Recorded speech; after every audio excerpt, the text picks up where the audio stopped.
All right, we are live. Just hoping.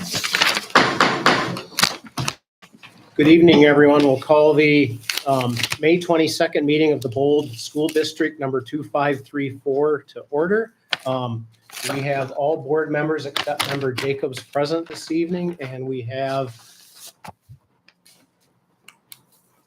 10 guests in the audience here tonight in the room, as well as Amy Schmidt and Brett Benson.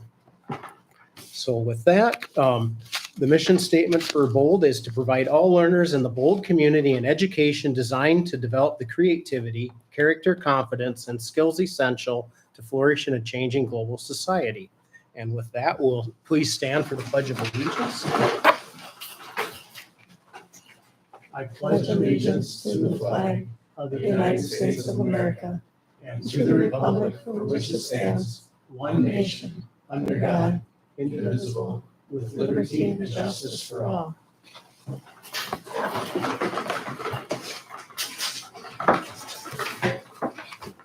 Is there a motion to approve the agenda?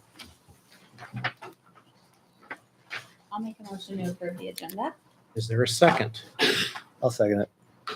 It's been moved by member Johnson and seconded by member Bowen to approve the agenda. Any discussion? Okay, hearing none, we'll proceed to vote. All in favor of approving tonight's agenda, say aye. Aye. All opposed? Motion carries. The agenda is approved.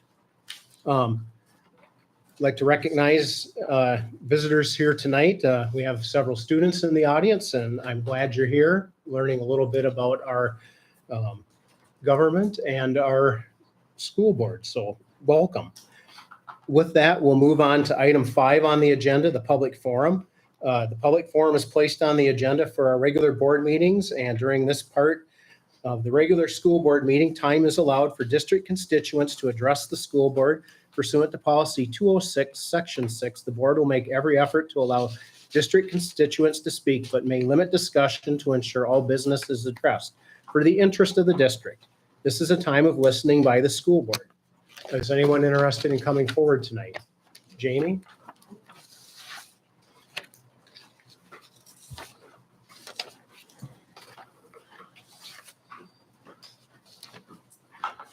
Are you good? Okay.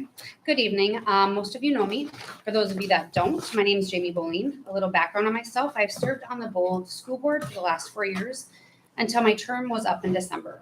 With that being said, I served on several different committees, one of them which I felt was very important, the Facilities Committee. During that time, Mr. Menton became the superintendent and added several community members to the committee. What an awesome idea, showing transparency for this very important matter. What is going to happen to Bold Schools buildings? Where am I going with this? Well, my husband and I often watch meetings, such as city meetings, along with school board meetings, to keep ourselves informed on what's what. Ben especially is in tune with the city council meetings for Rhode Island for the fire department and first responder aspect.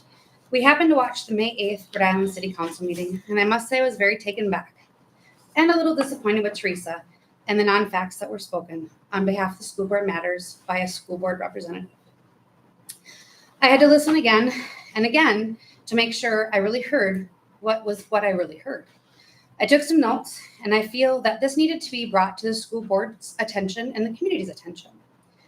I went through each of the talking points, did some research, and needed to make sure that the facts were given. The first talking point that Teresa talks about in the survey was about a survey that Nexus came up with after a facility meeting. This survey was part of the plan for a while. This was something we as a board voted on. We were told that it would be 400 random people, that it would be 50 non-skewed questions. Therefore, the comment of this was something Nexus came up with out of the blue is simply not true. During one of my last facility committee meetings that I was a part of, which was held in Rhode Island in the old kindergarten classroom, was when these options were discussed. There was many, very long, and several conversations as to what everybody wanted to see. Teresa was very adamant that K through 6 was to be brought into Rhode Island school building as an option, and the committee agreed that it should be on there, and then it would be brought back to the board. This counters her comments that there was no input by the facility committee. As you can tell, there most definitely was. Another point, neighboring districts once again brought up. This time to the city council.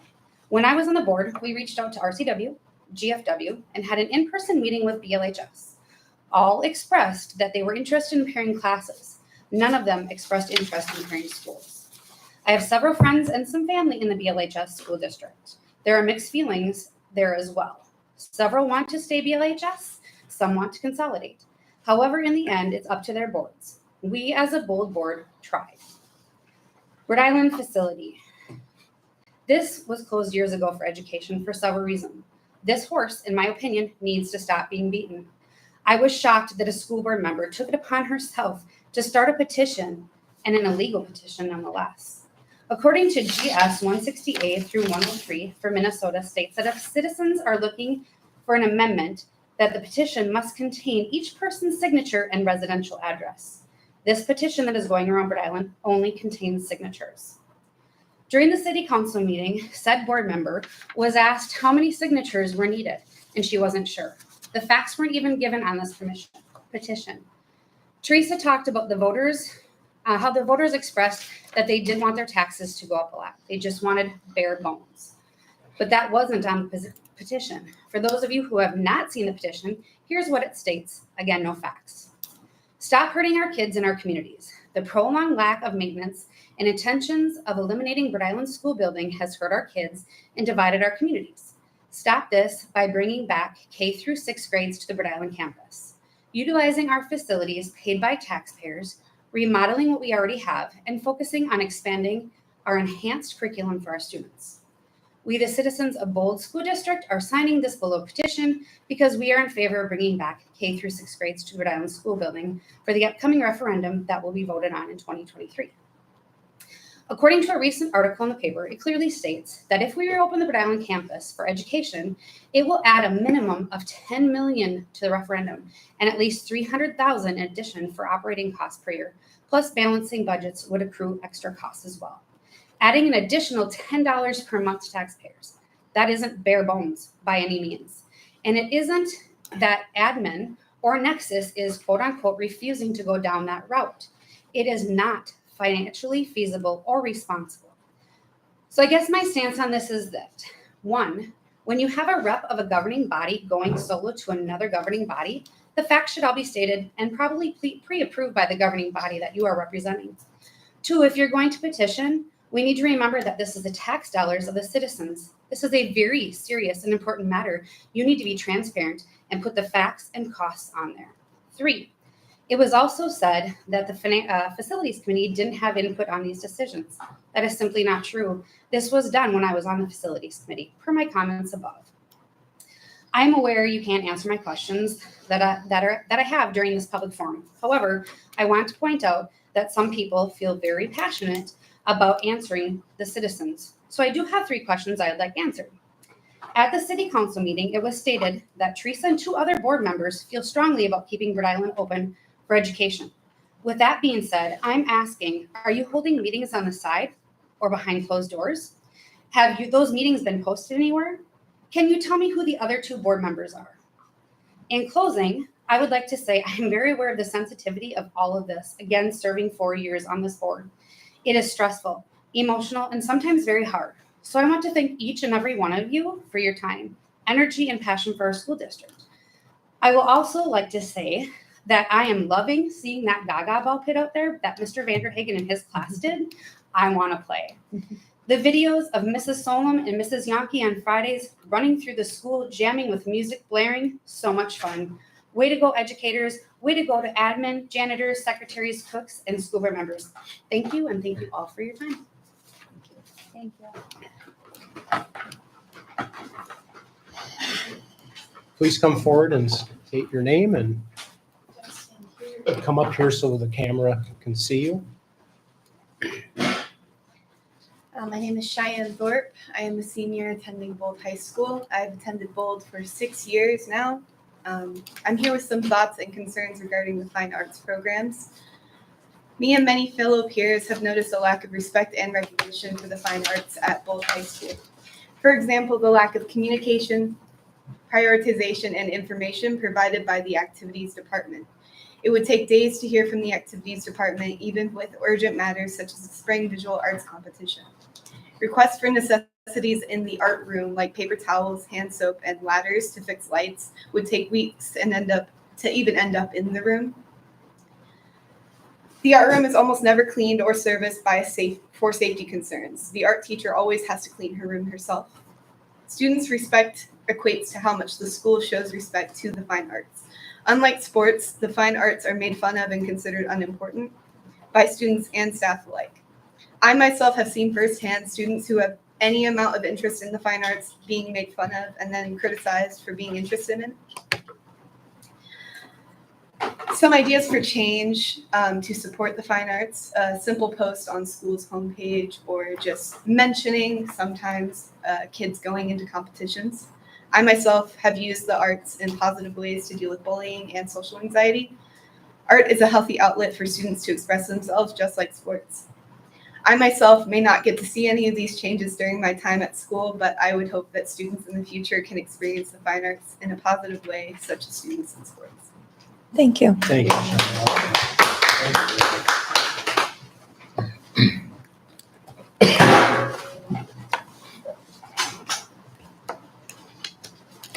Anyone else coming forward tonight on the public forum? Okay, thank you for Jamie and for Cheyenne for coming forward and speaking this evening. We'll move on to item 6 on the agenda. It would be consent items. We only need one motion to approve our bills for payment and to approve the minutes from the April 24th, 2023 regular meeting. Is there a motion? So moved. Is a second? Second. It's been moved by member Bowen and seconded by member Sheehan to approve the consent items. Is there any discussion?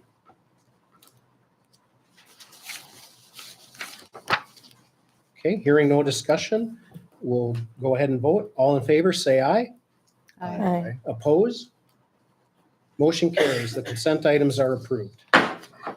Okay, we will now move on to section 7, personnel.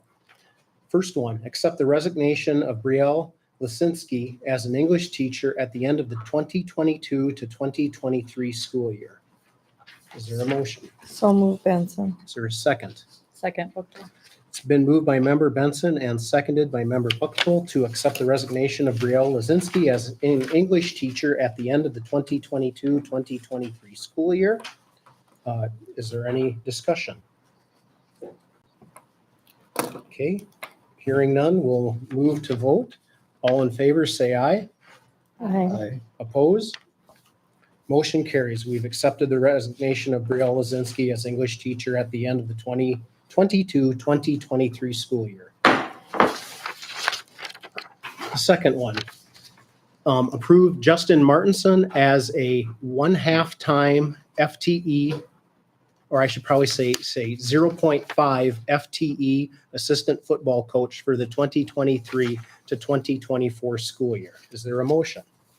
So moved, Buchtel. Second? Benson.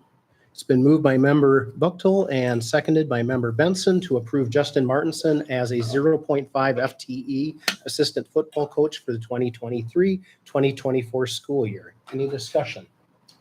This one and the next one, Mr. Athman, they are replacing a position that has been opened by Matt Zupke. So Okay. And they're splitting it. they're half, splitting it in yeah. half and half. Yeah. Any other discussion? I just want to say that's a good idea, because when it's hard to find a coach, to be able to split it like that, I think that's a good idea, because some can't always be there every day, but they can be part-time, so I like that idea. Any further discussion? Okay, we'll move and proceed to vote. All in favor of approving Justin Martinson as a 0.5 FTE assistant football coach for the 2023-2024 school year, say aye. Aye. Aye. Oppose? Motion carries. Item 3, approve Kyle Athman as 0.5 FTE assistant football coach for the 2023-2024 school year. I'll make the motion. I'll second it. So it's been moved by member Sheehan and seconded by member Bowen.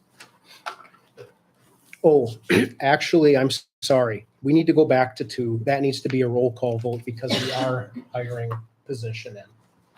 I'm sorry, and I have to vote on that as well. Okay, let's go back and do that again. So we're going back to item 2, approving Justin Martinson. My apologies. No worries. So we're going to, discussion has ended on that. We're going to now proceed with a roll call vote on approving Justin Martinson as a 0.5 FTE assistant football coach. Member Buchtel, Aye. member Johnson, Aye. member Bowen. Aye. Member Benson, Aye. member Sheehan, Aye.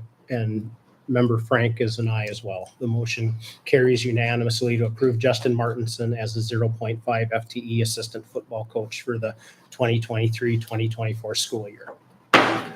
Okay, now on to item 3. Approve Kyle Athman as a 0.5 FTE assistant football coach for the 2023-2024 school year. I assume member Sheehan, will you move again? Yes. And member Bowen, will you second the motion? Sure. Okay. It's been moved and seconded to approve Kyle Athman as a 0.5 FTE assistant football coach for the 2023-2024 school year. Any discussion on item 3? Okay. Hearing no discussion, we'll move to do a roll call vote again.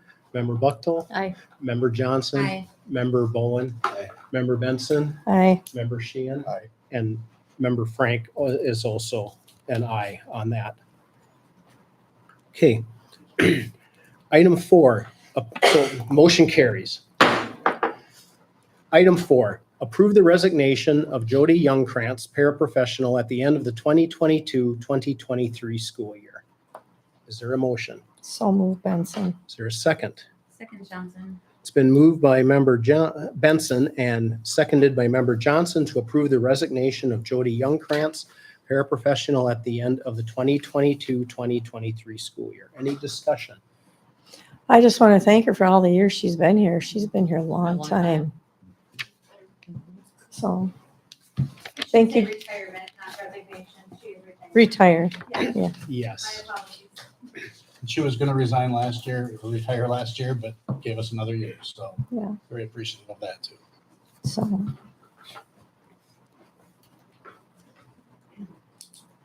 Any further discussion? Okay. So we will be, because the motion's been made and seconded, I need to probably have an amendment to strike resignation and put retirement in by somebody. Would someone make that motion? I'll make, strike it. So member Bowen makes the motion. Is there a second to that? I'll say, Go ahead, Sandy. Okay, so we're gonna, any discussion on the amendment to strike resignation and replace with retirement? Okay, so we need to first vote on the amendment of striking resignation and replacing it with the word retirement. All in favor, say aye. Aye. Any opposed? So the amendment carries. The motion now reads, approve the retirement of Jody Youngkrantz, paraprofessional at the end of the 2022-2023 school year. Is there any discussion?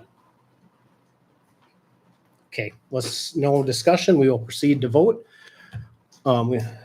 Because it's retirement, we don't need a roll call vote, so we can just do that. So all in favor, say aye.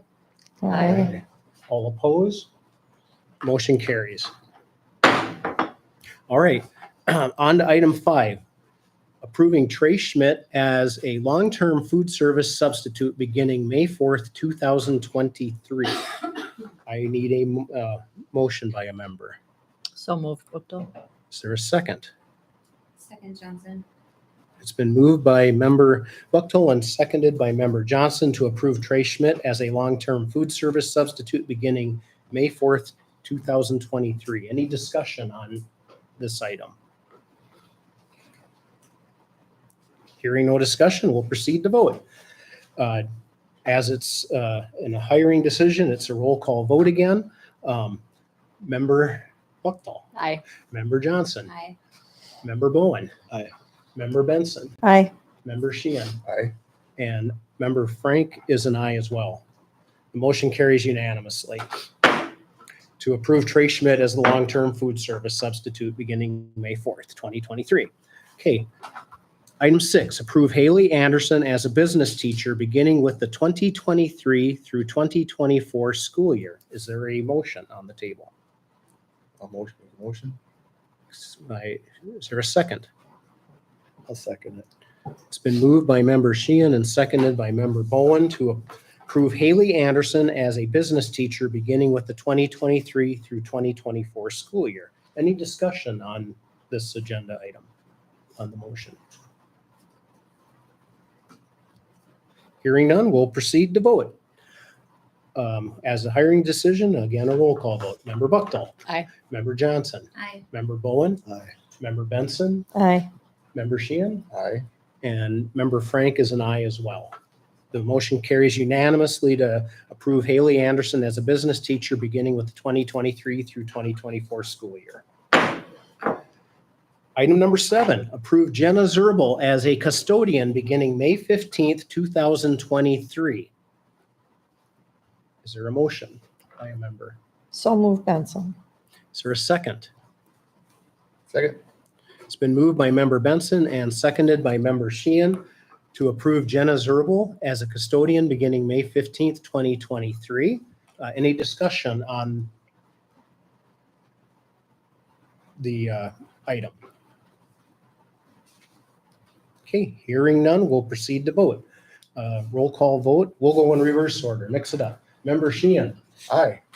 Member Benson. Aye. Member Bowen. Aye. Member Johnson. Aye. Member Buchtel. Aye. And member Frank is an aye as well. The motion carries to approve Jenna Zerbal as a custodian beginning May 15th, 2023. Item 8, approve Jessica Phillips as a 6th grade teacher for the should that read 2023 through 2024? For the 2023 through 2024 school year. Is there a motion on that? So moved, Buchtel. Is there a second? I'll second it.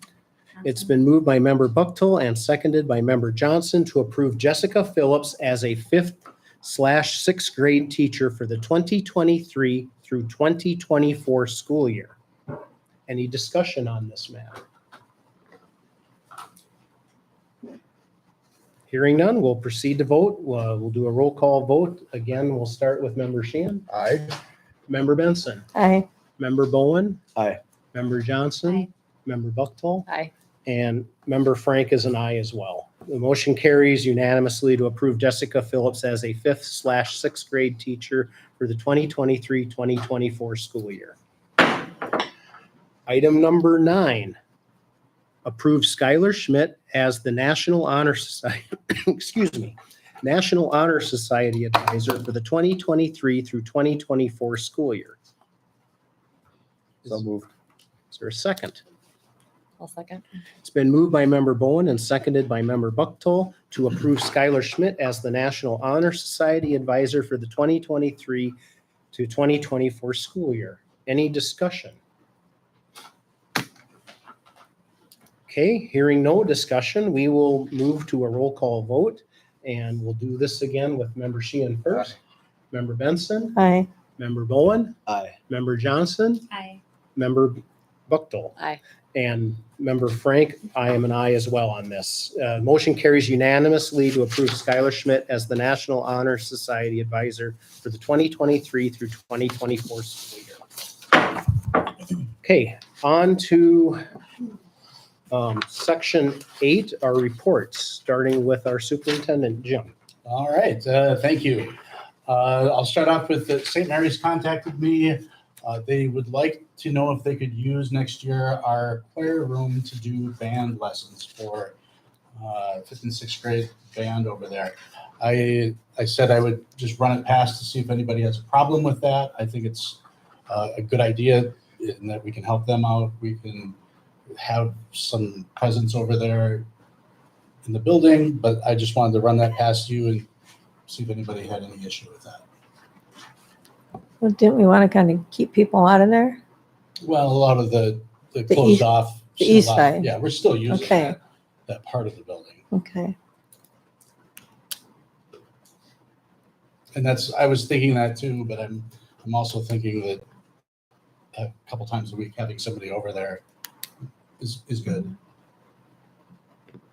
Would it be Mr. Strandberg giving the lessons or Mrs. Strandberg giving the lessons? I would assume Mrs. Strandberg.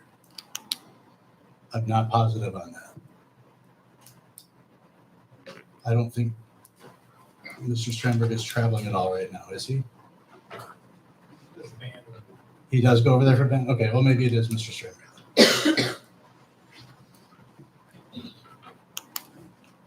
All right. Do you call functional? I don't think we need a motion. I just wanted to see if anybody was concerned with that. I'll talk to Ms. Sigurdson and we'll get her done. We've got the LCN status number 2. The LCTN is the Little Crow Telecommunications Network that we go through for all of our business, internet and ITV classes. We have voted to dissolve this cooperation, and we're going to be moving forward to merge with the Southwest Service Co-op instead. So you'll probably see some things coming down the pike with that. And let's see, the bus contract, I've been working with Joe and Amy and Joe's assistant, Bridget, with Superior Transportation. I think we've got it hammered out, so I'll share that with you in the next week or so, and then we'll have that on the agenda for the next one, next meeting in June. I do have a couple other quick things. You have the retirement invitation. Just want to remind everybody of that. The honorees this year are Cheryl Peterson, Dean Gilton, and Jody Youngkrantz. That'll be on May 24th, so that's the day after tomorrow, at 3:30 to 5 p.m. in the School Media Center. So you're all cordially invited to that. And let's see, one last thing too, negotiations. That's you, Sandy, and Teresa.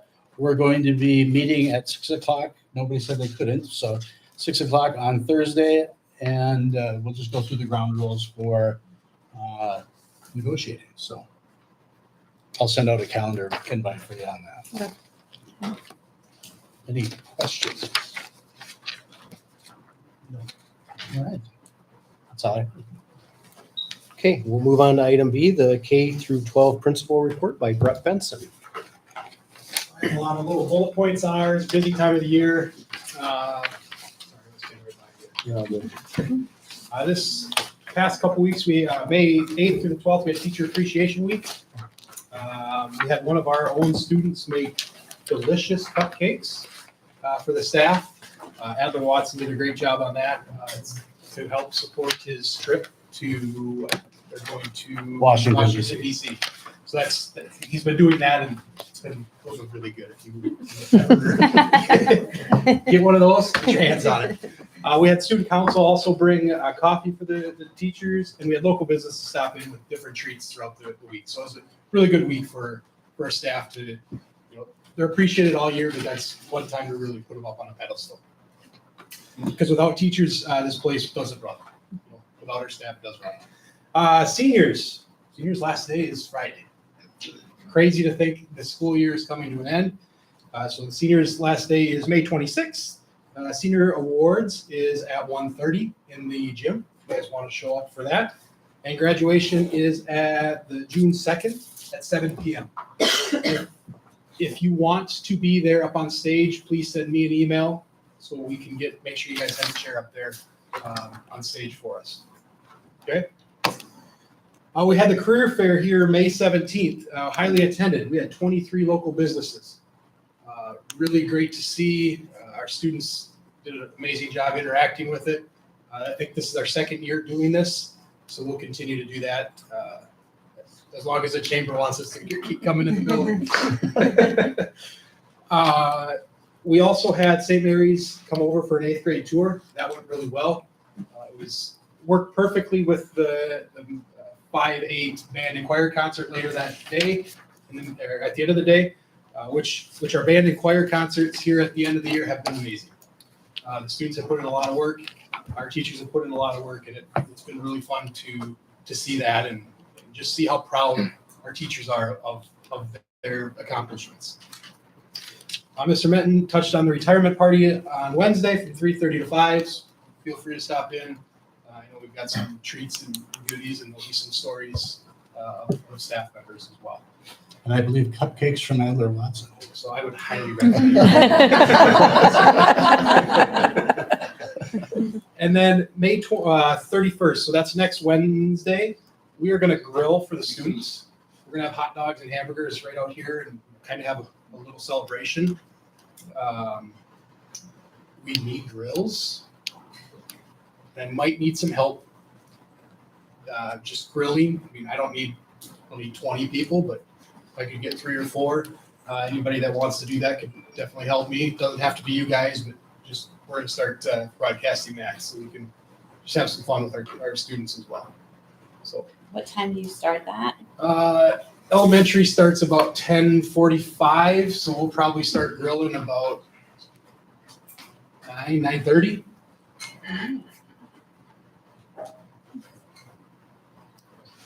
That's this Friday? Next Oh, Wednesday. next So next- a week May from 31st. Wednesday. Yep, May 31st. It's kind of us in a nutshell right now. Busy time of the year. Good questions for me. Thanks for doing all the interviewing and getting some people hired. That's awesome. Yeah, had 3 today, had 3 interviews today. So we're making progress. If anybody knows of anybody that would like to teach choir, that would be one. You know, we interviewed one early. I don't know if I told this to you guys. We interviewed one early, offered the job. Didn't want to take it because he wanted to be closer to the cities without having an interview lined up. So that's kind of what we're fighting right now in certain areas. But yeah, choir. Then we had another applicant, choir. Hopefully, we can get all 3 or 2 of the 3 that we interviewed today, and then we're sitting pretty good for next year. So Good. I'm happy with that. All right. Thank you. Thank you, Thanks. Brad. Move on to item C, the activities report. It's enclosure number 2 in our packet. After looking it over, does any member have any questions, comments, discussion? Okay. Then we will move on to item D, the community education report. That is enclosure number 3 in our packet. Any discussion or questions on the community ed report? I like to see that they're doing some different programs like the disc golf, the pickleball. I like that. Or is that YMCA? She was like, Liz, are you trying to get my I'm attention? letter G. It's okay. Oh, okay, yeah. Okay.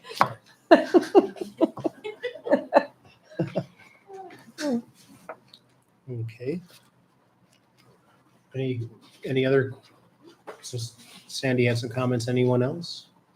Okay, then we will move on to item E, the pool report. That is enclosure number 4 in the packet. As always, previously with Derek on the activities and community ed report, he is available to contact, and the same with Tracy on this pool report. Any questions, discussion around the pool report? Okay, we will move on to the facilities report. That's enclosure number 5. And that was put together by Denny for this month's agenda. Any questions around the facilities report?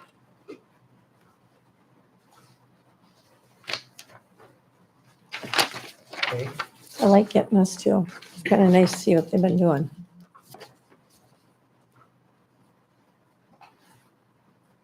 Anything else? All right, we will now move on to item G.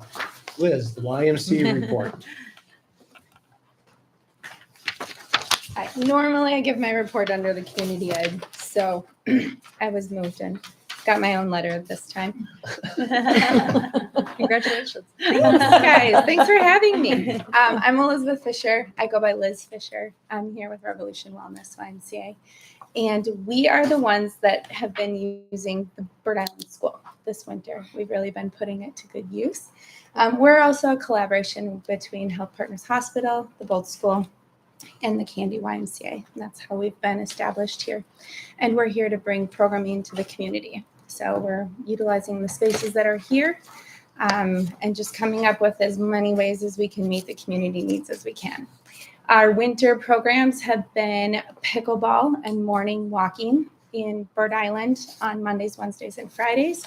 That's been going really well. We have an invigorating group of people that come in to play pickleball, and they would put you all to shame, for sure, unless you're really good. But they are very competitive. It's a lot of fun. We also run physical fitness classes on Tuesdays and Thursdays. We have a great group that comes in for that as well.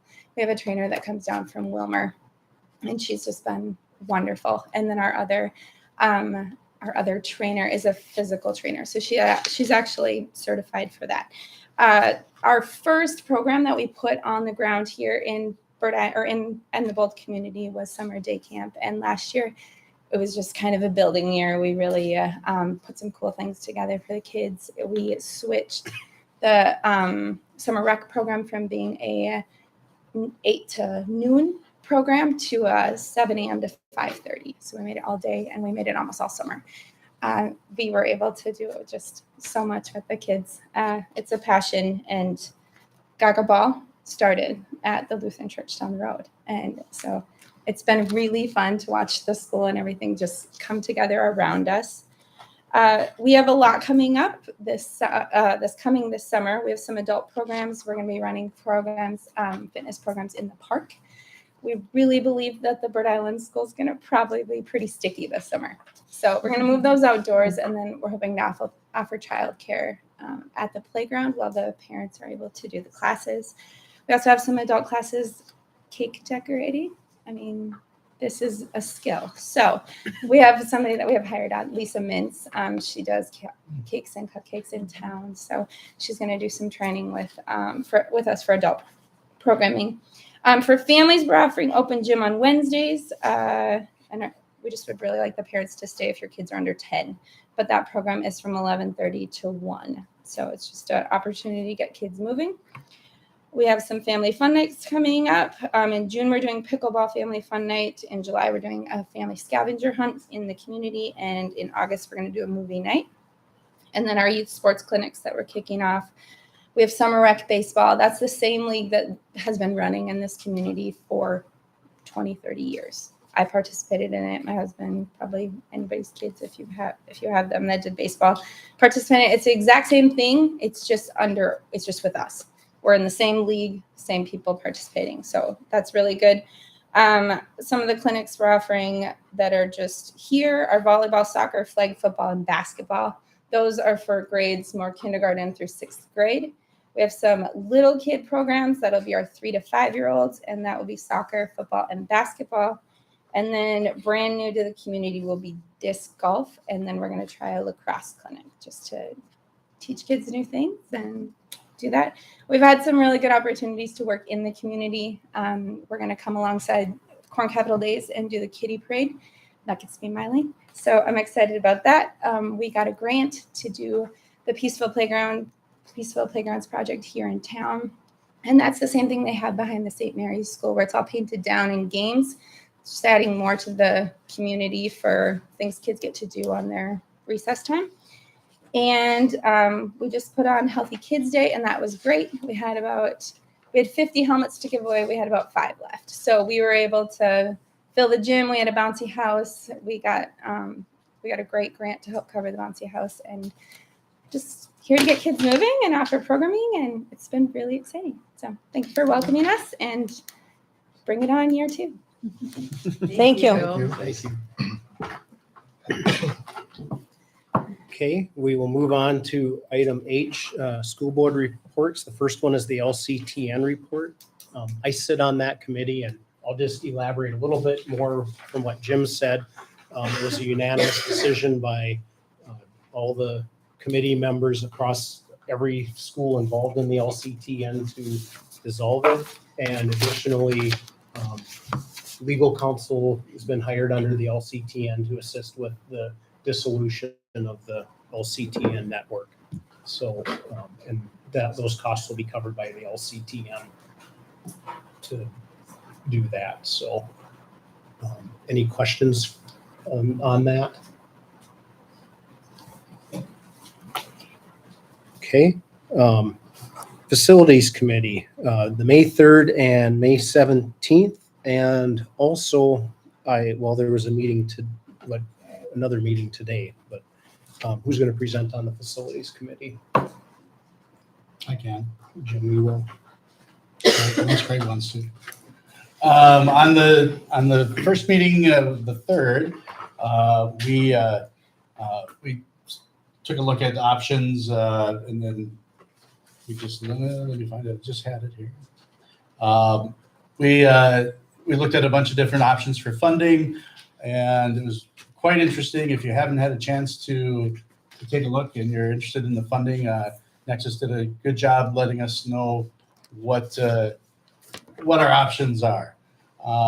And then at the meeting on the 17th, we looked at some updated plans for the building, and we gave Nexus some further guidance on some things that we'd like to see before we move on to a survey. They call it a brush fire survey, where they take a plan and test out what works. What do people like?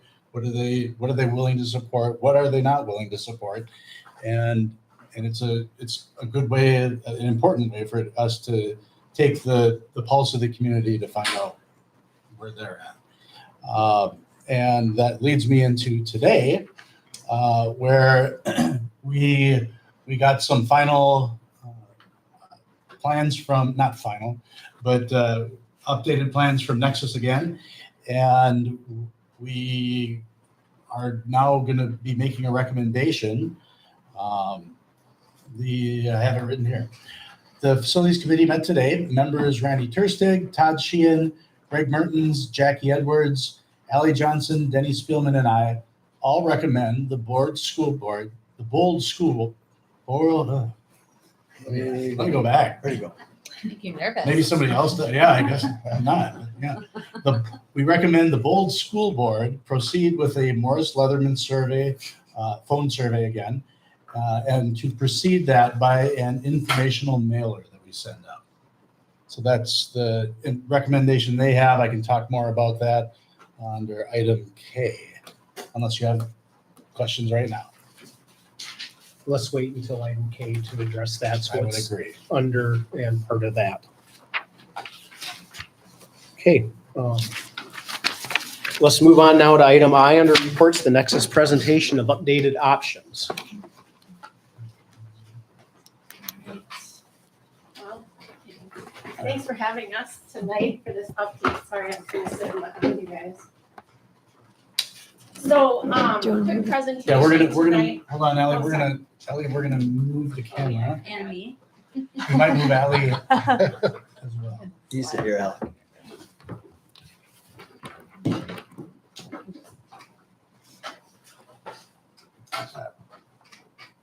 Can you see it? Can you see it? Oh, I'm sorry. No, why don't you go about 2 feet closer? 2 more. We need to move the chairs. Make sure I can go. Go up and over. Yep. There There you go. Yep. Hey, I'm good, thank you.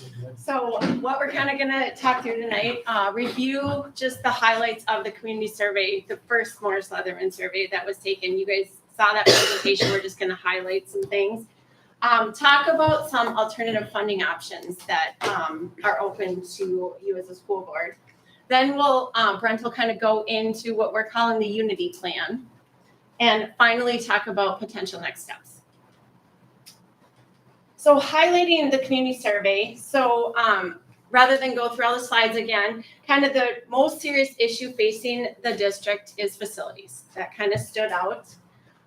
Support is strong for building infrastructure and safety and security. Those were the top two that kind of really came forward in the survey. The majority of people think that Bird Island should be used for something, but only 25% think it should be an elementary school. And then finally, the community basically said that they will support approximately $15 a month tax increase. So we started our original thing with 5 options in excess of 65 million. And after the survey, we focused on the lowest cost, both operationally and capital needs. So we basically took option A, we had option A through E. We took option A and just started cutting where we could to come up to try and meet the tax appetite of the community. So the facility committee has met 6 times over the past year. And basically over that time, we've worked to come up with a revised option A, as you can see with this, which really focuses on the infrastructure and modernization of the building. And so it takes into account, like I said, Bird Island, it said that it should be used for something. It just didn't show the support with the money of becoming an elementary school. So the upgrades that Brent will go over in a minute, we have 33.7 going into Olivia and 6.1 going into Bird Island for a total of 39.9, just under 40 million, which equates to about $17.50 a month. So sometimes in the survey, there's some elasticity with that number. And so that's kind of where we were talking about potentially testing this with a brush fire survey in the community. Excuse me, Ellie, just for the $17.50 a month, that's for the average house that is. It's 131,000, right? 131.5 is kind of average. Is the average The house. average house Yes, size. correct. Okay, thank you. The more expensive property is more expensive. So I kind of want to just show some different alternative funding options that are out there. So board authority, the funding options, you have lease levy, which really doesn't apply to you. It's basically for building additions, 20% of the building. But right now, that's not one of the options we're looking at. You have IAQ, LTFM. Basically, you can levy additional dollars if it is for indoor air quality, which basically you can do, examples would be air conditioning or asbestos. Some of the examples you can put under that. Tax abatement is similar to the IAQ, LTFM, where you can levy additional dollars without going to referendum, but that's mainly for parking lots. So no tax impact, basically the capital facility bonds and the facility maintenance bonds, it's basically taking out a loan and paying it over 10 to 15 years. So the facility maintenance bonds would be paying it off with your LTFM money, and the capitals would be paying it off with your capital funds. And other board authority would be self-funded, ESSER, and potential funds on hand. And the voter approved, like we're talking, there's the bond referendum and the operating levy. Any questions on that? I kind of went through it really fast. Okay. All right, with that, I'll let Brent kind of get into the option that I kind of that I talked about. Perfect. Thanks, Ellie. How's that, Jim? Oh, you can go closer.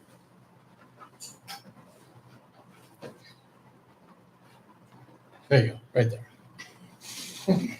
All right, so as Ellie mentioned, once we got the feedback from the Morris Leatherman survey, we got staff feedback from staff survey, we had talked to the facility task force, they did a survey. Once the facility committee took all that data and looked at it, they really said, our really only option here is to take option A that you all saw back a lot months ago and pare it down. So tonight I'm not gonna go into the weeds, I just want to kind of talk about what we took out. Well, we've currently got question 1 below 40 million, as Ellie mentioned. So starting up upper left-hand corner here at the Olivia building, this building would house all your school functions for early childhood through 12th grade. The area that's black outlined here depicts the 1922 section of the building. So what we're proposing to do here is demo the 1922 section only. The earlier plan A, we were demoing that 2-story section on the north side of the building as well. We decided to look at renovating that versus demolition. So we would demolition the 1922 section, And that would give us, and we would fill it with new construction. We'd bring the lower level old gymnasium, we backfill and compact and bring it up to grade. That's where we build your new common/cafeteria, right? This gives us space to build a new kitchen, receiving, and cafeteria. Right now, your kitchen and cafeteria are half the size they should be from a guideline standpoint, and it would rectify that, allow you to have all these students together for lunch during 3 different lunch periods. And then also this commons, the proximity to the gymnasium. When you have events, the gym can really be used to house or support those functions as well. We built a new family consumer science room and a new art room on the west side. Music, elementary music, we move right now, it's down here in your high school shop area. We give them their own music area. The west elementary wing would be renovated. We give elementary special ed, 2 instructors, a restroom and a sensory room here. We have elementary special ed here, OT/PT here, and then we'd have your grades K through 4 on that wing. Each of those rooms would be, finishes would be updated, air ventilation and heating would be updated. And then we're also creating storage spaces. Those rooms are about 80 square feet smaller than the high school side. Not a lot, but a little. So we're doing storage spaces here, here, and here. So teachers in these classrooms don't have to store everything in their classroom. Give them a little more room for space in their classrooms. Continuing down here, early childhood stays where it is. It's some minor fixes, primarily the windows, some of the exterior stoops so they can open their exterior doors to the playground be fixed. Again, they store a lot of stuff in the hallway. We'll be taking Jim's office here, becoming storage dedicated to them. Elementary gym stays where it is. We are creating an office down here for a phy ed instructor. The room we're in now, in the south end of the 1999 section, would be reconfigured. The district office here would be, and the space adjacent would be configured into 2 5th grade classrooms. The 2 classrooms on the east of that would become 6th grade, so you get your middle school in a nice home area of the building, so to speak.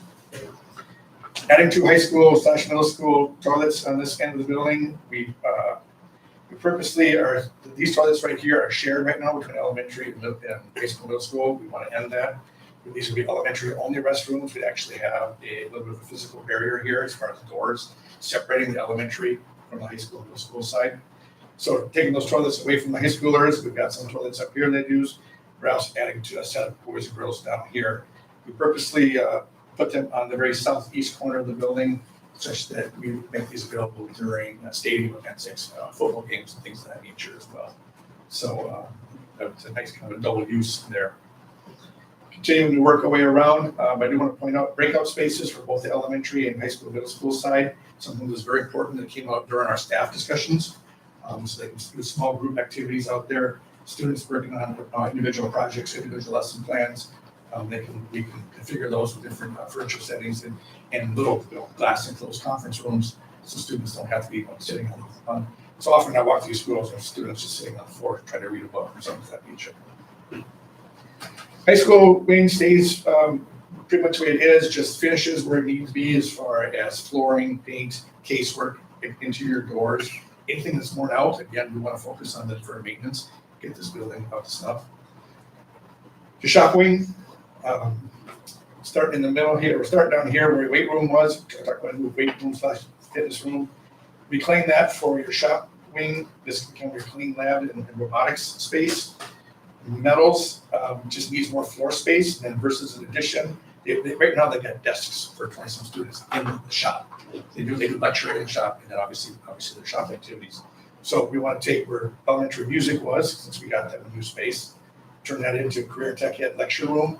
Glass on either side, so instructor can see the instructors in here, they can see in here. If they're in here, they can see here, they can see everywhere. So we're trying to get visual supervision, but that frees up more floor space for metals. Metals is everything from welding to fabrication to machining to small engines and a lot of activities happening there. So more floor space is better.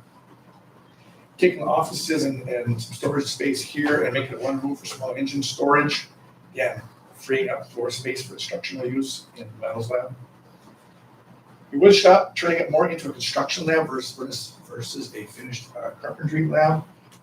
Space where you can start, you can build small, you want a larger overhead door here, and they can start doing projects. They can build sheds. You can do a construction wall. You're teaching framing, you're teaching insulation, you're teaching roofing, you're teaching plumbing, you're teaching electrical wiring. Really introducing students to the construction trades and allow them enough space so they can do some projects. And then lastly, where we have business, that would be relocated, repurposed for ag. So ag structure would be there, horticulture room, FFA room, and another horticulture room. And again, they just want a couple windows coming in here and exterior door access. So eventually they'd like to have a food plot or a greenhouse or something on campus. They want to be on ground level. Right now they're upstairs. It doesn't really work. Middle school, high school spec where family consumer science used to be. We consolidated there for a couple instructors again, and sensor space. And then we're really consolidating your office space for efficiency. Putting it at the front door. The new front door that we showed before would be on the east side of the building. We'd have a secured entry sequence where people come to get buzzed in, come into the vestibule. They can't. These doors are locked. They can't go right into the school. They must come to the office and be seen, checked in, and then they can be let into the remainder of the building. Don't get too hung up on exact. No, I want to make sure we have enough square footage right now. We're gonna have some elementary office functions, district office function, high school functions.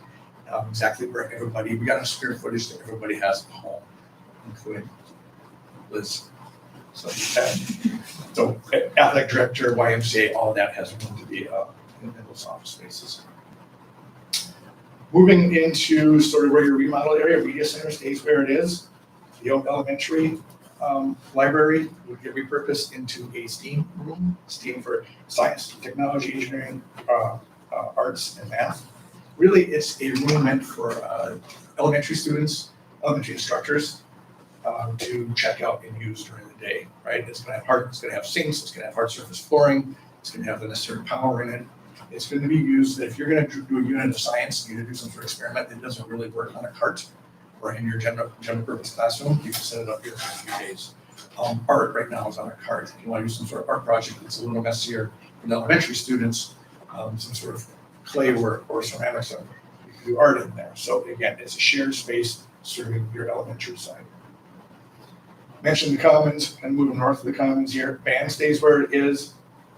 Only thing band needs to finish updates, and they want to change the entrance and exit into the band. Right now, it's sort of got two right angle turns to get in there and a single door. It's really hard to get like percussion instruments and things out of there. Like if you're going to go to the pep band, or you're going to go lunch band, or you're going to go do some sort of concert. So they just want to change and give a double door entry and exit into that room. Otherwise, they're in good shape. Coach's offices, training will get a little bit of work as far as separating the coach's office from the training room, but otherwise the toilets will stay where they're at, session stays where they're at. Again, this is all question one. We'd have to replace the wrestling / multi-purpose room that we are eliminating in the 1922 section. Proposing to do that here just north of the natatorium. So we have, again, would be used for wrestling, indoor recess, things of that nature. Weight room / fitness would be located adjacent to that. We're talking a lot of talk about having some sort of operable partition here or doorway here that if you're teaching fitness class, that's mostly free weights or cardio equipment, that if you want to do yoga or aerobics or stretching or Pilates or anything like that, you can open this up, and on this one is again used as really an extension of the fitness center. Fitness center would have its own, in this hall, we would have its own entrance from the parking lot. In the event that this community school says, we want to open this up for the community, just like we use the pool for the community would come in this entry here. We can have a secure line there, so to speak. So if school's going on here, you can keep the building on this side of the building. Gymnasium stays is just gym would be basically a new floor. And then lastly, locker rooms would get completely remodeled. Boiler room stays where it is. The big way we took a lot of costs out of this was we did take out one new locker room. That might lend itself to question 2. We'll see what the survey comes back with. But right now, question 1 would not have an additional locker room. Locker rooms would be remodeled where they are, and then the boiler plant would stay where it is. We worked really hard with Denny, brought contractor out here. We tore apart galvanized plumbing, we tore apart steam lines and condensate lines, And we've got to really refine the heating plant solution here to take costs out and give you a good long-term solution. Upstairs, excuse me, forgive me, this is located right above the band here, this section here. So right now chemistry is in the small room, put chemistry back in the room where it was originally intended, remodel that for chemistry in case we're of that nature. With slight remodeling in the storage area in between chemistry and biology. Biology stays where it is, and then we have a general purpose classroom here. We have it currently assigned to health. It could be anything we want. And choir stays where it is. The only thing they wanted there, besides finishes, was they got 3 small practice rooms. They like to take 2 of them, combine them into one, so they can get a piano in there, get a piano in and out. Yeah, focus on a lot of deferred maintenance, but also modernize and updating your building. I should say too, for the next 30 years. I mentioned the new secure entry on this, the east side. It does allow our current drop-off loop to remain as is. One thing we are showing here is extending this new entry here. This is kind of where that half-level electrical vault is. That would get demoed out of there and filled in new construction, and we'd have a south entrance to this gymnasium.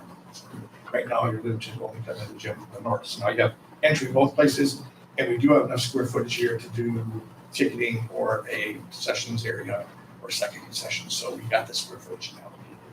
Again, a lot of those details we worked out in the design phase. Moving on to Bird Island. Again, we put about 15% of the current budget towards Bird Island. Per what the survey results told us, that's what we at least want to test. Can you see this? Can you see this area down here? Okay. So you saw this before. We worked with Mark over at Island Hub. What we're proposing right now is this lower version here. So the gymnasium stage, we're going to start with the stage. Again, meant to keep athletics and fine arts over here. Stage would get this stage floor would get repainted, new rigging and stage curtains, updated theatrical lighting, a little bit of power improvement. There's a kind of a nuance with the sound system there that working with Neil. We just need to clean up the power to that panel, and we got that budgeted. But we're dealing with the theatrics and the performing arts that way.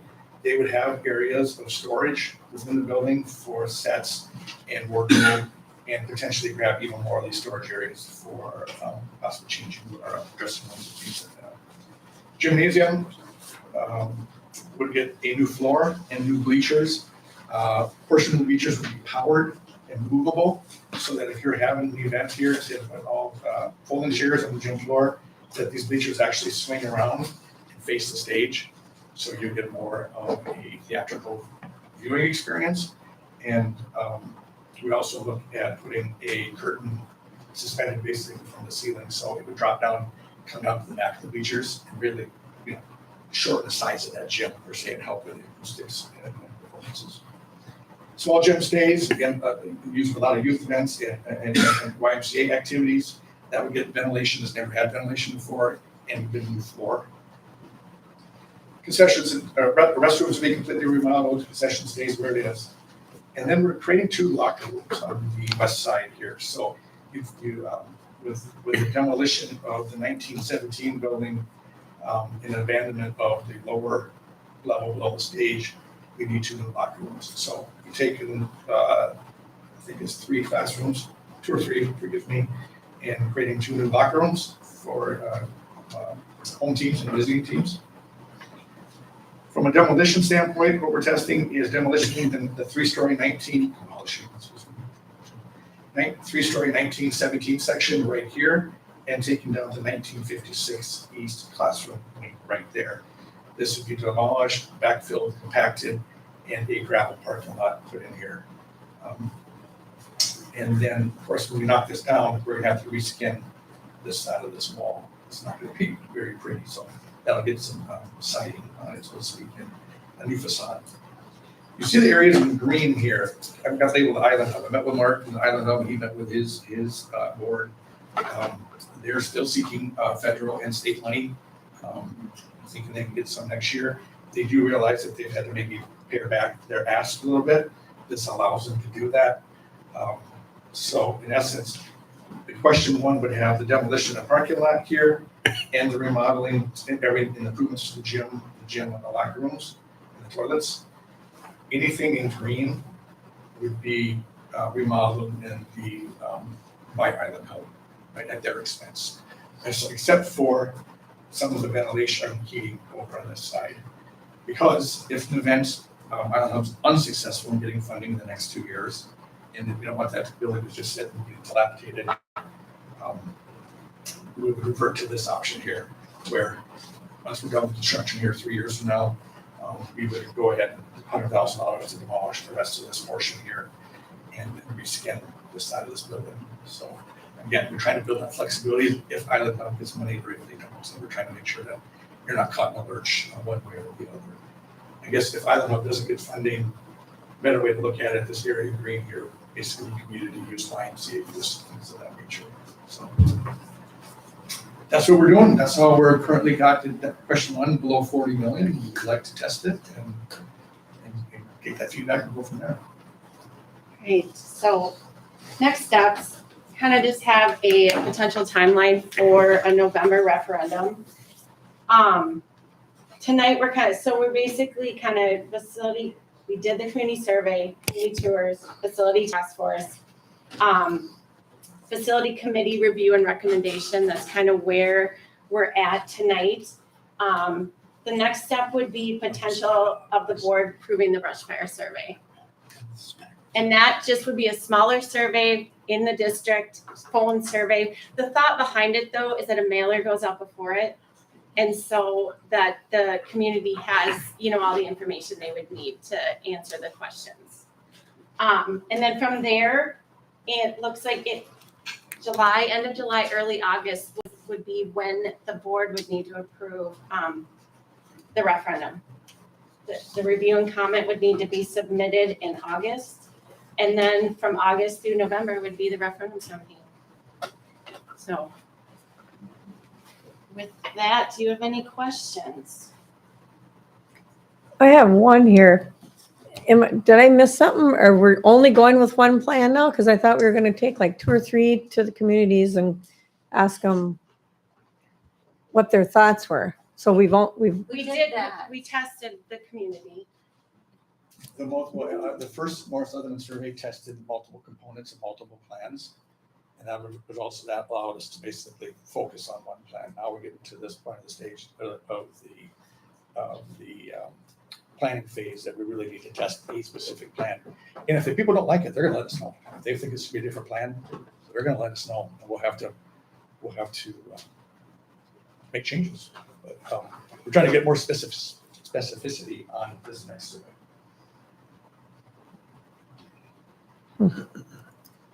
So you actually went out to each community, took these prints and went there, like to We did the Lake Morris Lone? Leatherman. Oh. We tested the components of it with the Morris Leatherman survey, the first one. And that was a phone survey. Correct. Yeah, And there was a mail. not the physical survey of going out there. No. Right. That wasn't in the plan. I thought at one time you were talking about you were going to go to each individual community, have a meeting and say, okay, these are our 1, 2, and 3. This is our thoughts. What do you think? Do you like it? Do you not? And they were going to kind of. The survey basically accomplished that for us in a non-biased manner. If you go into each community and have a sit-down meeting, it's the loudest voice in the room, and that's not what is reflected on election day. So we're big believers in the data and science behind the survey, and it gives us good guidance. We got good luck with it, and it's very unbiased. And you're really trying to find out the people, the persuadables in the middle. So you got people that are against any tax increase, and you got people that will vote yes for anything. And we're really trying to find out what is that middle person value.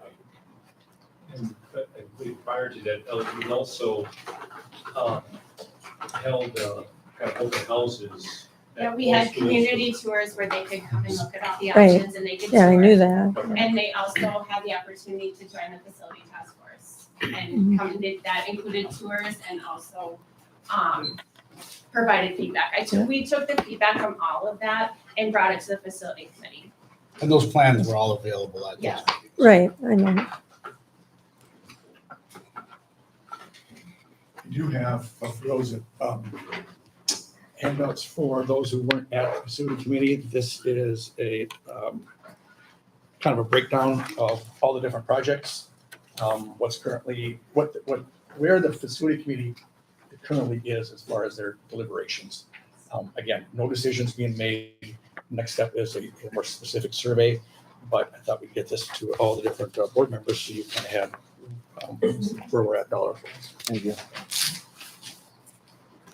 Any further questions for Nexus? Just want to thank you for working with us and revamping and answering all our questions and going back to the drawing board week after week after week. And we Put that appreciate in terms it. of stuff. Okay.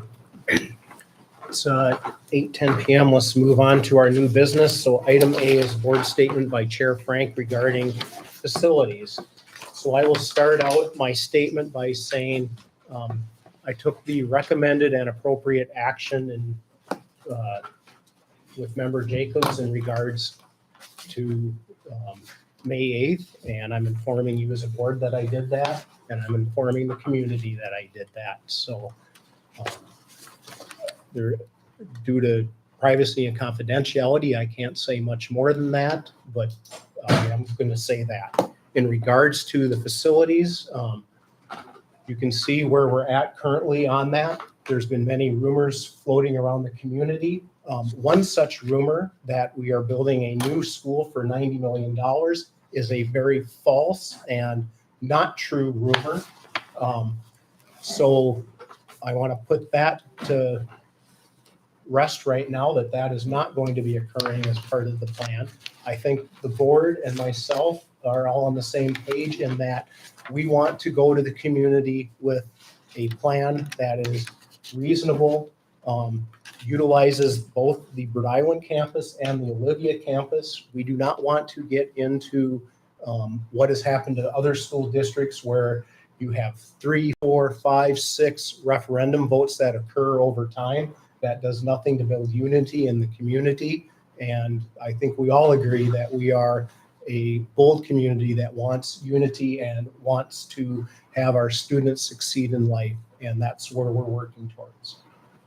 And the final point I'll make, if any member of the community does have questions on what is happening with the facilities, I very much encourage you to reach out to Mr. Men or to myself, and we will gladly answer your questions and discuss with you what's going on.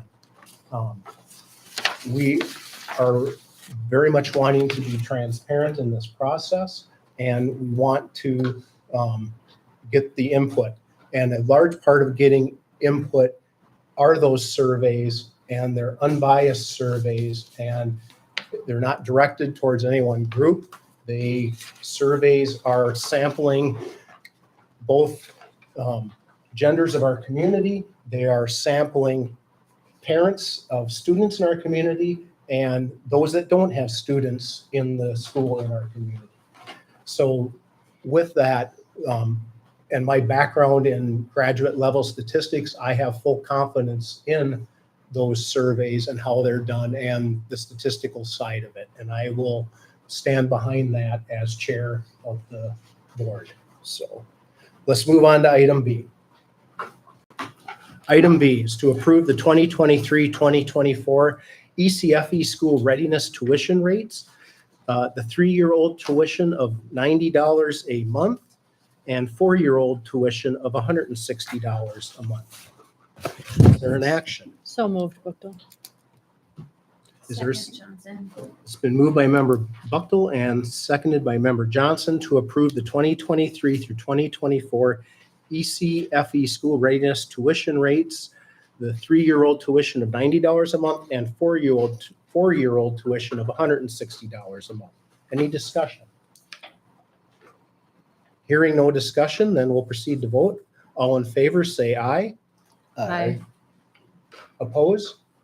Motion carries. We've approved the 2023 through 2024 ECFE school readiness tuition rates, the 3-year-old tuition of $90 a month and 4-year-old tuition of $160 a month. Item C, second reading of revised policy 208, the development, adoption, and implementation of policies. That is enclosure number 6.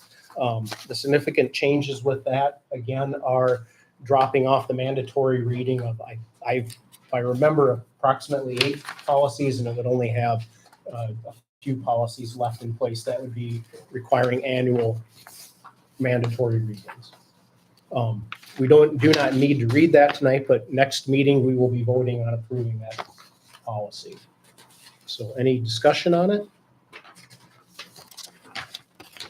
Okay, hearing no discussion, we will move on to item D. That would be approving the fiscal year 23 revised budget. That is enclosure number 7 in our packet. This requires a motion. I'll motion. It's been moved by member Bowen. Is there a second? I'll second. And seconded by member Sheehan. So moved by member Bowen and seconded by member Sheehan to approve the fiscal year 23 revised budget. Any discussion? I didn't expect much, as that was our work session item last Monday. So with that, we'll move to vote. All in favor, say aye. Aye. Oppose? Motion carries to approve the fiscal year 23 revised budget. Item E, approve hiring student workers for summer 2023 to fulfill custodial and food service positions. So moved. Is there a second? Second. It's been moved by member Bowen and seconded by member Buchtel to approve hiring student workers for summer 2023 to fulfill custodial and food service positions. How many will we have there? Do we know? 3 to 5. Any other discussion or questions?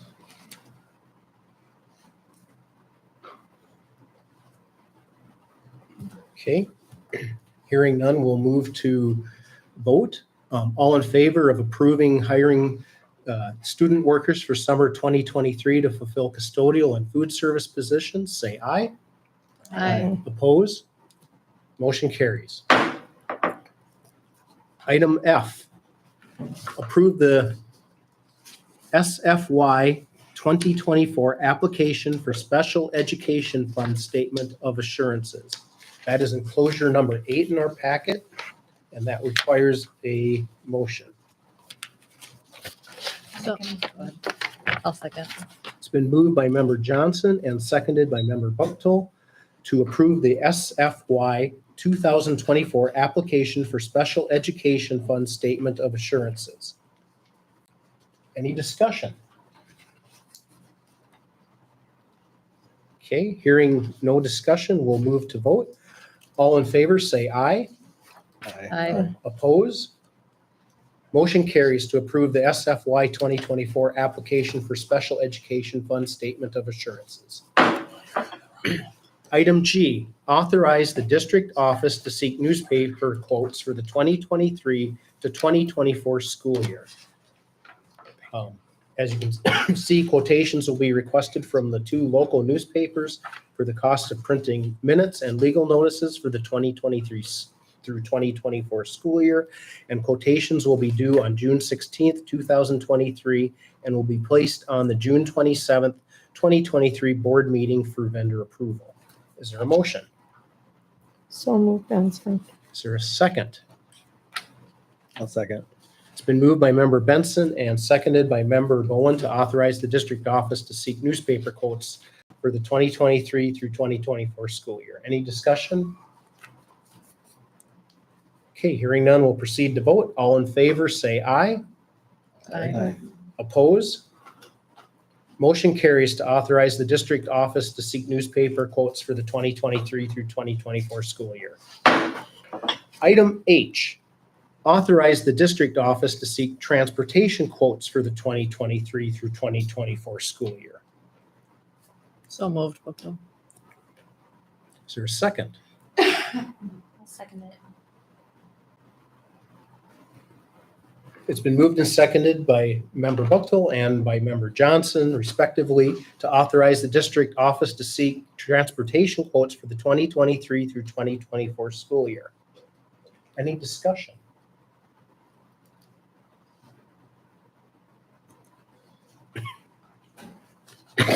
Excuse me. I was out in the dust all day in the field, and I need more water, I think. Okay, hearing no discussion, we'll move to vote on authorizing the district office to seek transportation quotes for the 2023 through 2024 school year. All in favor, say aye. Aye. Oppose? Motion carries. Item I, okay, yes. So that would be approving our student activity fees for the 2023 through 2024 school year, where athletic fees for junior high would be $80 per sport, senior high would be $110 per sport. For fine arts participation, junior high would be $50 and senior high would be $80. And then for musical, junior high would be $80 per person and senior high would be $110 per person, with a family cap for athletic fees set at $375. The family cap for fine arts fees set at $165. And the family cap for musical set at $175. Is there a motion? I'll make the motion. Is there a second? I'll second it. It's been moved by Member Sheehan and seconded by Member Bowen. Thank you.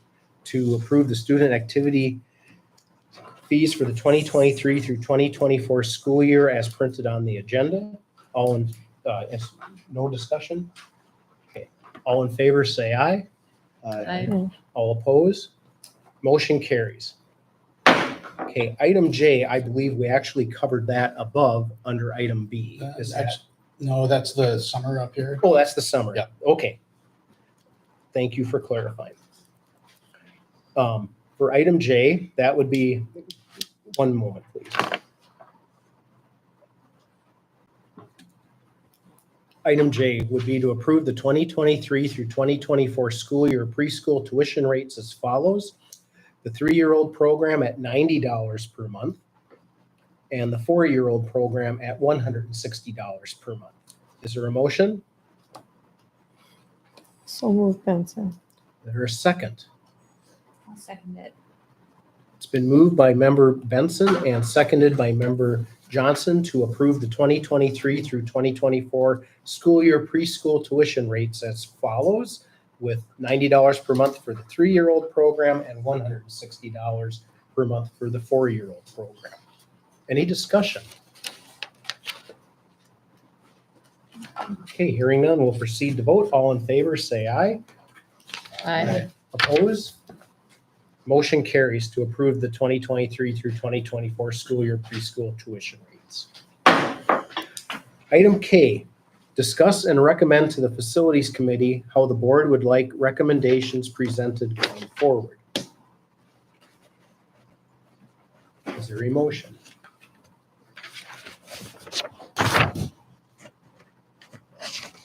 I'm confused. What are we making a motion on? So at the last facilities committee meeting before today, Randy wants to he wants to know when we make a recommendation, how do we want that to be handled? From the Facilities Committee to the board. Do you want something written out like we did today? I guess I don't know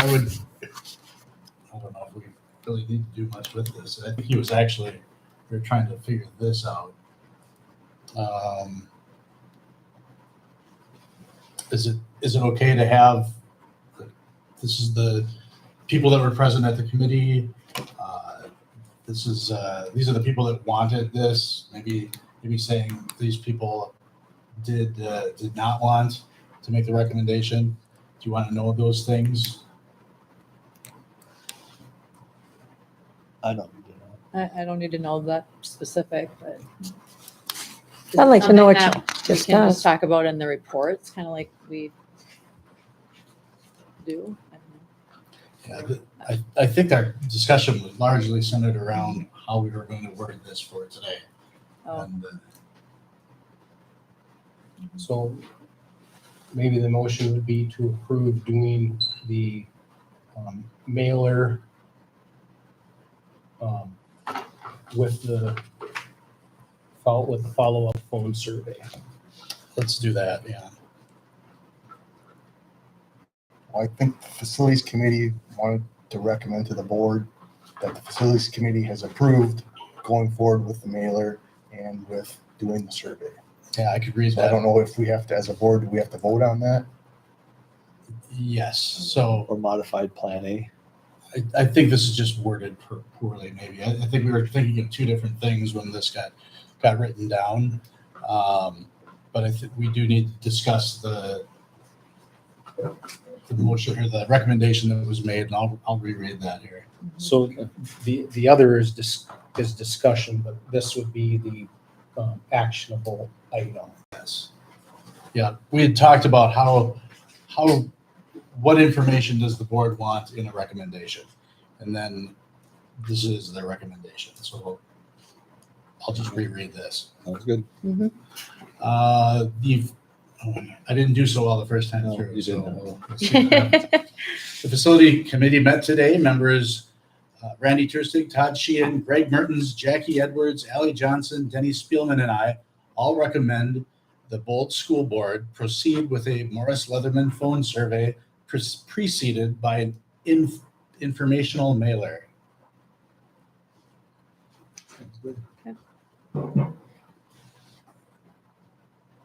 I'll make a motion to approve. Okay, is there a second? I'll second. Okay. So it has been moved by member Buchtel and seconded by member Bowen to Accept the recommendation. accept the recommendation from the facility committee to proceed with a Morris Leatherman phone survey preceded by an informational mailer. Is there any discussion on that item? Can I say something? Yeah. They have agreed to pay for up to half. Also. Texas. So I don't know if all heard that comment, but Nexus has agreed to pay for half of that survey. And how much is the total? They're not sure yet, like anywhere between 15 and 20,000, depending on the number of questions that are asked in the survey. So it was, when we first did the survey, it was towards 20,000 because we had 50 questions. It's going to be much less than that because we've narrowed the scope, right? So he didn't know for sure, but somewhere between 15 and 20. So that would be half of that we would be on hook for.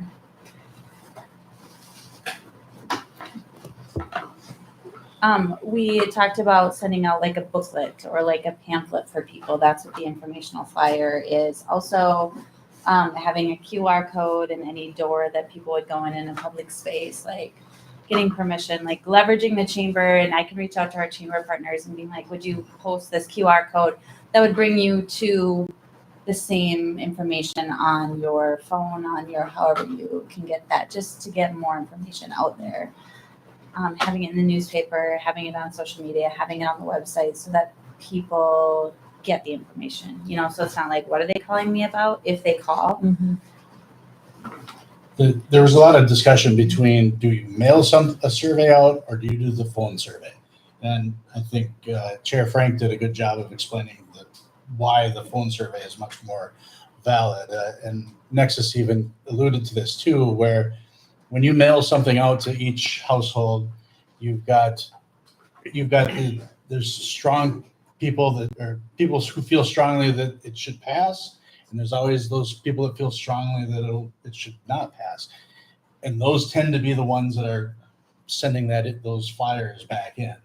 Or you'll find that, and I think this perhaps happened the last time that we did a mail out survey. I think people really rallied and said, hey, make sure you guys all fill these out, get them sent in, confusing a survey with a vote.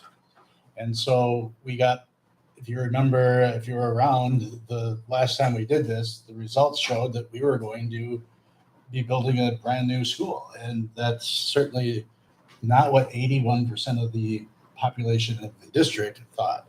So this kind of hits both of those. We're going to get that mailing out, and then we'll do the phone survey again.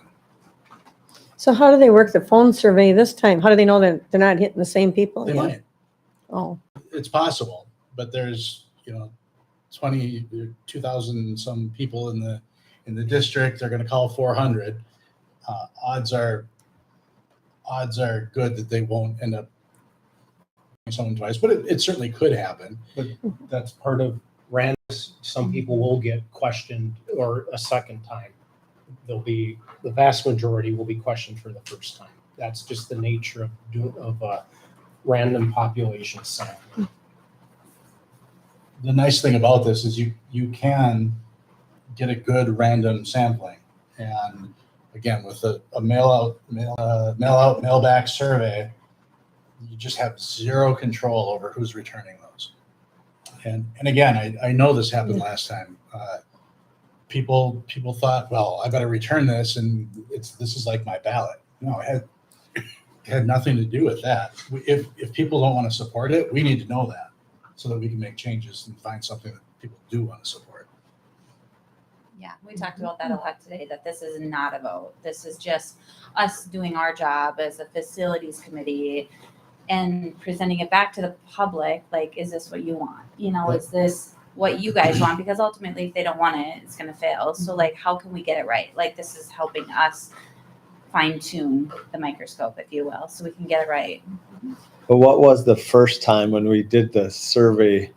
I think what was the cost of A? Do you remember? Was it like $30 a household? $30 a month, something like that? When we did the first survey for this set, I think it was. It was somewhere in there. And that was just for the basic stuff. And then they took their survey and found out that people knew things needed to change.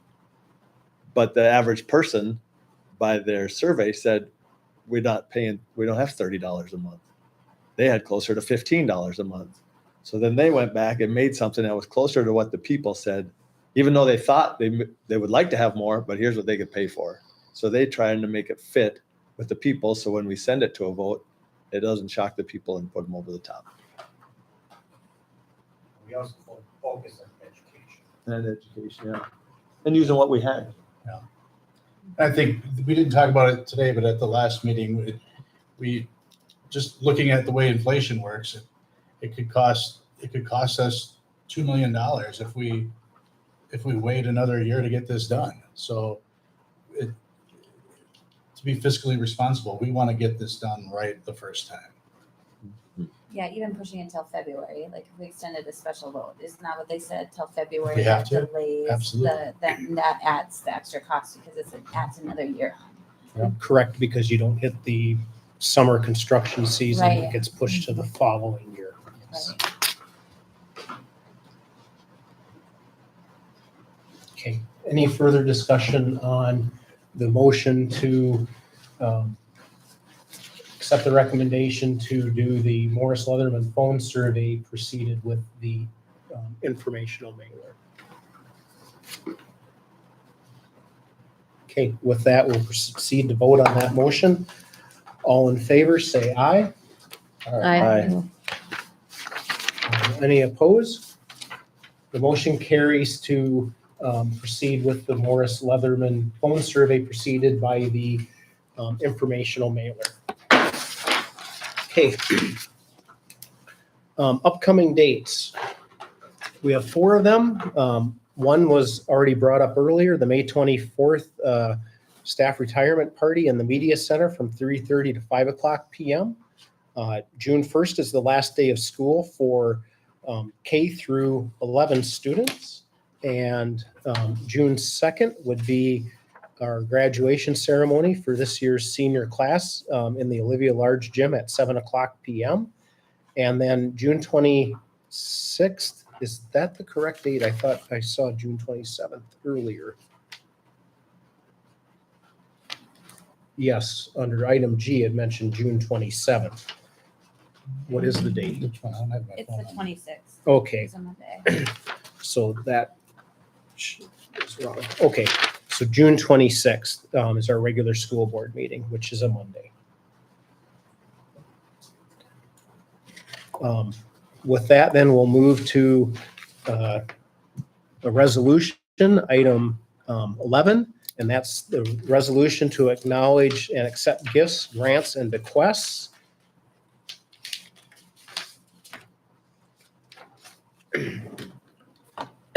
So, member Benson. introduced the following resolution and moved its adoption. Whereas Olivia Hospital and Clinic Foundation has generously donated $300 to the Bold Lunch Program, therefore be it resolved by the Bold School Board to gratefully accept this gift. The motion for adoption of the foregoing resolution was duly seconded by Member Buchtel, and upon vote being taken thereon, the following voted in favor thereof, and this is a roll call vote. Member Buchtel? Aye. Member Johnson? Aye. Member Bowen? Aye. Member Benson? Aye. Member Sheehan? Aye. And Member Frank is also an aye on a resolution. All members voted in favor. The foregoing resolution was approved this 22nd day of May, 2023.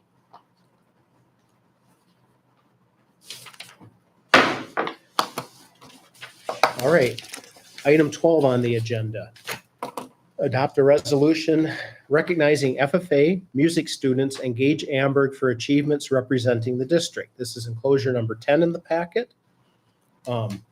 Member Sheehan introduced the following resolution and moved its adoption. Resolution to recognizing outstanding achievement by the Bold FFA program, Bold's Music Department, and Gage Amberg.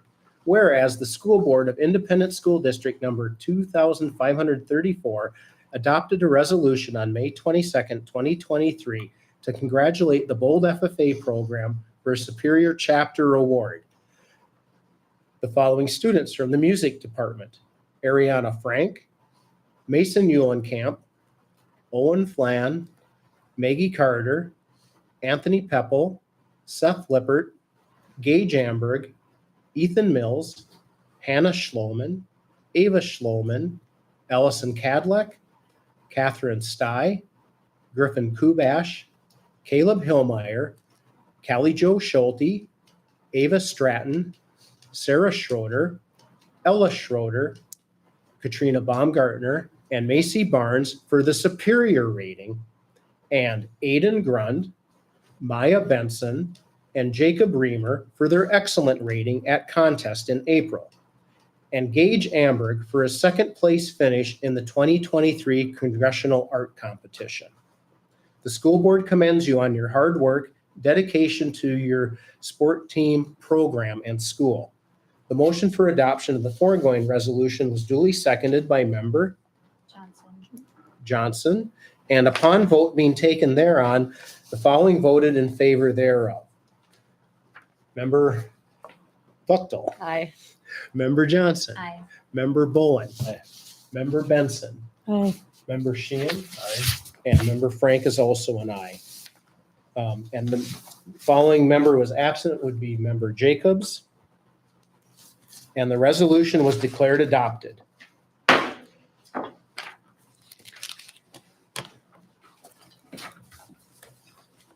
Okay, the last item, to adjourn the meeting.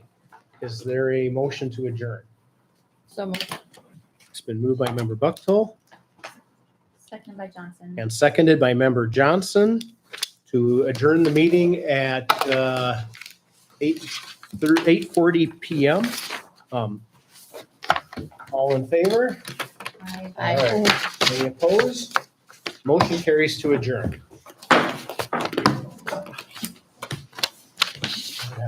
I panicked when I go around, and I might have known you for 20 years. And I turn around. It's not might I not forget your remember name, you. it's because I gotta catch my breath. Jim, did you turn it off? Even when you switch Diane. it out, I was still playing. May I have a moment with you? Thank you very much, guys.